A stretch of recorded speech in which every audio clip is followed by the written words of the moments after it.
هاني شاكر يروج لعمل فني جديد بلوك مختلف.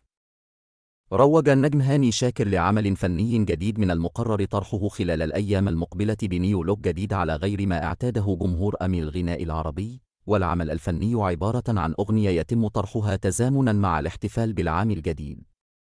يحيى النجم هاني شاكر حفلتين في ليلة رأس السنة في لبنان، الأولى يوم 30 ديسمبر والثانية يوم 31 ديسمبر الشهر الجاري، ومن المقرر أن يقدم باقة من أجمل أغانيه القديم والحديث،